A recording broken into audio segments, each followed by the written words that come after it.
Hi, ladies and gentlemen, I'm here with Bill Peirce, the Libertarian candidate for governor of Ohio. How you doing, Bill? Oh, just fine.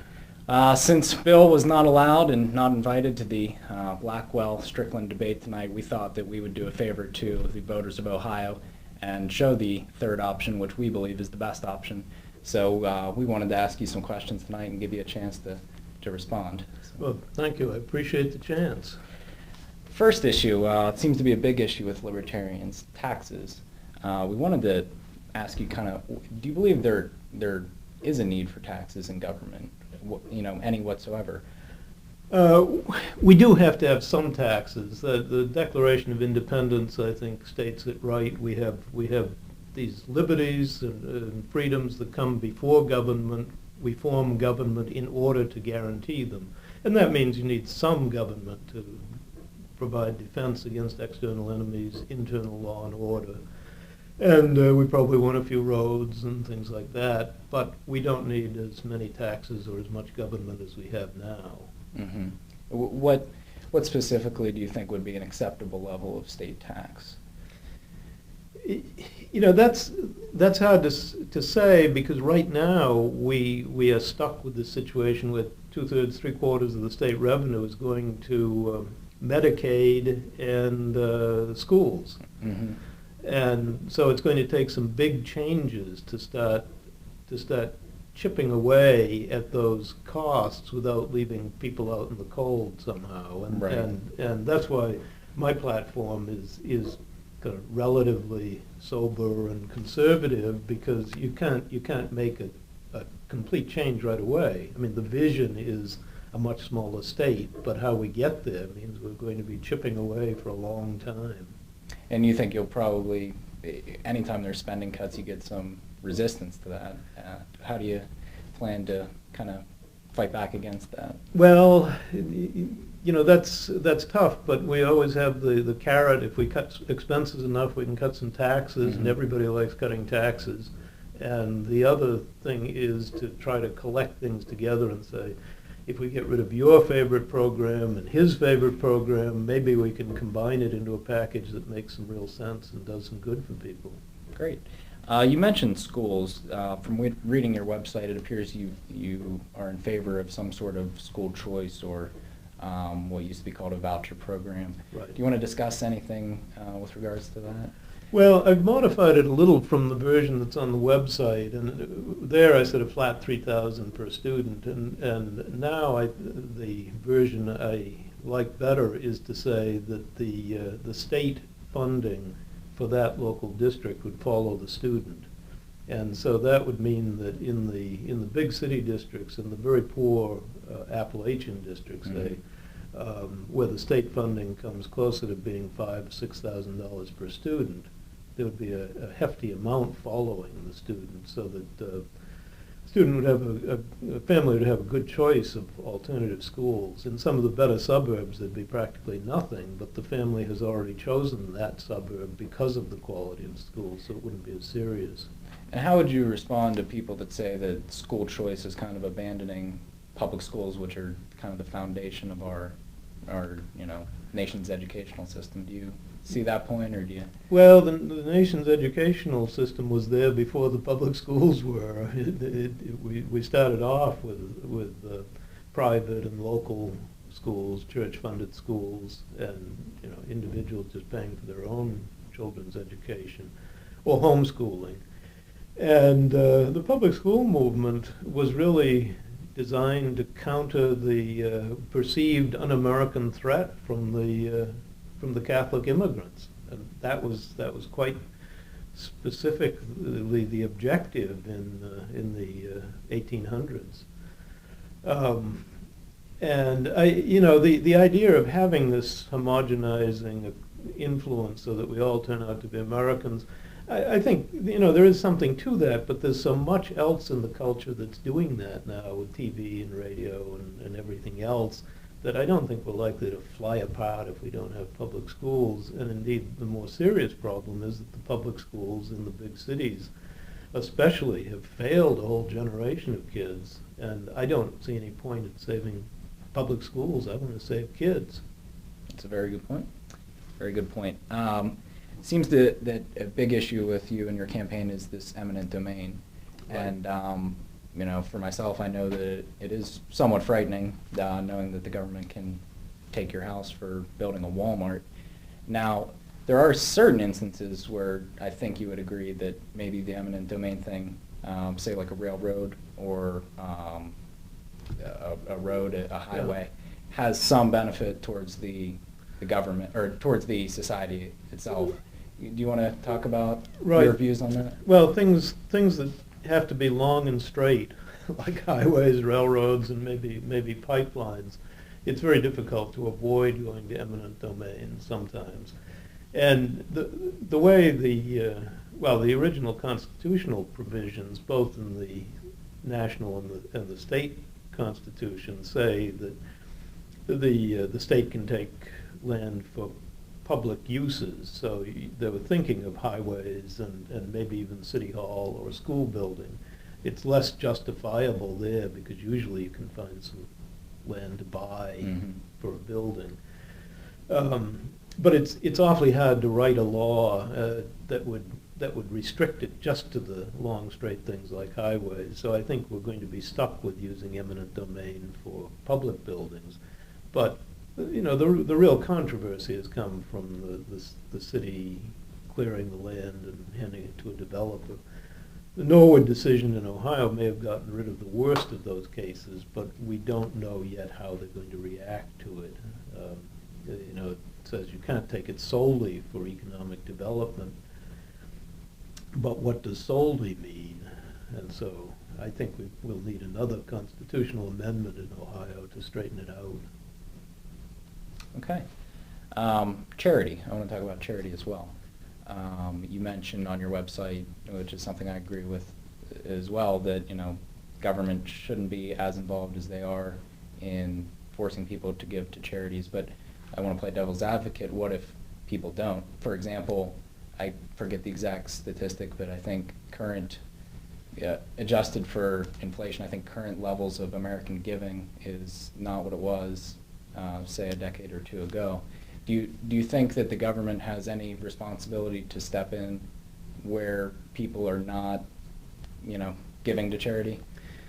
Yeah, it's hard even to describe it as responsibility when the government steps in and says, "I'll tax you to give to you." I mean, that's I think there's a useful phrase: there is no virtue without choice.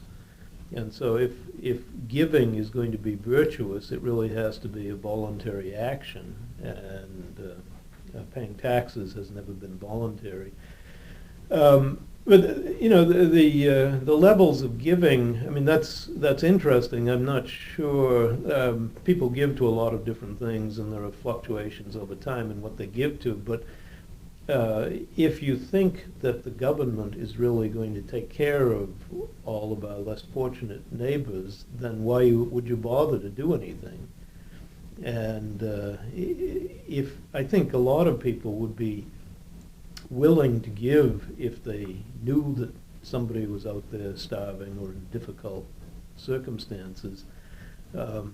But it tends to be lost now because we think that government is going to do everything for us.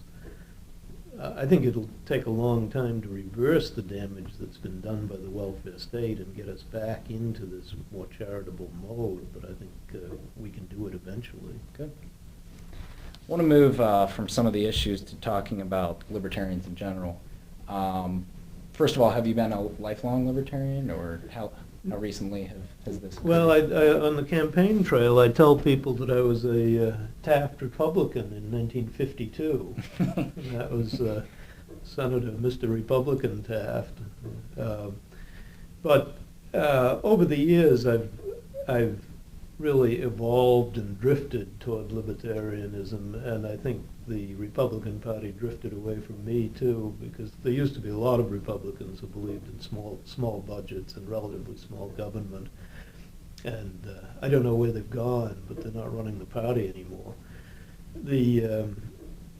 Probably the thing that pushed me over the brink was writing my book on bureaucratic failure, which I did in the late 1970s, where I studied federal programs and how and why they failed, and I realized that we really shouldn't be counting on government for much, just for the bare essentials, because it's always inefficient and very often corrupt. Okay. We touched on this earlier. Do you believe there is a need for a welfare system in our country, or do you believe it needs to be reformed more along the lines of, what our founders maybe anticipated? I think we could evolve away from it. I think we can't drop it overnight, but yes, I think we can evolve away from it. Okay. I want to talk to you about third-party politics in general. When you got in this race, what was your original intent, and maybe talk about how that has evolved from then till now? Well, of course, I entered the race to win, and I'm still ready and able to serve if I'm elected. I know what the polls say, and I knew when I started what the probabilities were. There have been a handful of independent third-party candidates who have actually won governorship, so it's not impossible, but it's fairly rare. And usually it's somebody who's a celebrity ahead of time, like Jesse Ventura or Carmel Angus King in Maine, who was known as a TV personality. So that's one objective. The objective that I knew I could make some headway on was getting the libertarian message out to a lot of people, and that certainly makes the campaign worthwhile. But I wasn't aware of all the obstacles I'd run into for this part of my So you find the obstacles pretty surprising? How the lengths that people will go to keep you out of debates and just keep your name out of the press? Right. Well, it really is the debates and the candidate forums that have been really disappointing, and I'm not surprised that the major candidates don't want me in, but I am disappointed that the sponsors of debates have knuckled under when the collusive twins have stomped their little feet and thrown hissy fits and said they wouldn't appear if I did. Why didn't the sponsors do as the City Club of Cleveland did and said, okay, no debate? I mean, that would have made it easier. Do you find, and this is a philosophical question, do you find that, and not in theory, but in the implementation, that Democrats and Republicans are more similar than they are different? I think they are. Part of that is that the parties generally don't really have any philosophical basis now. The major parties, they're just collections of politicians who win elections. There are the ins and the outs. At the state level, I see very little difference. And if you look at the specific policies, sure, there are differences in exactly how vicious the candidate is toward particular minorities or something like that, but there's very little difference in the actual economic platforms that they propose. This is kind of a final question to wrap things up. How receptive have you found people toward your message and toward the potential for a third option in general? Do you believe that people are receptive to that and they're just kind of waiting, or if they are waiting, what are they waiting for? How do you find? I find great receptivity. I mean, people usually respond when I introduce myself, and they say, "Well, we certainly need somebody different," and that's about 2/3 of the people I talk to. Converting that into votes is tough because people always worry that their vote is going to be wasted if they spend it on a third party. I would like to see instant runoff voting so that you could list your choices, 1, 2, 3, and if one doesn't get very many votes, your vote would be redistributed to your number 2 immediately, and that would end this, this fear that I'm throwing my vote away. But people really are ready for a change, and you see that with the disillusionment at both the state and the national levels. Absolutely. Well, we'd just like to thank Bill for this great interview, and we wish you luck with the rest of the campaign. And thank you very much for being here. Well, thank you for the opportunity.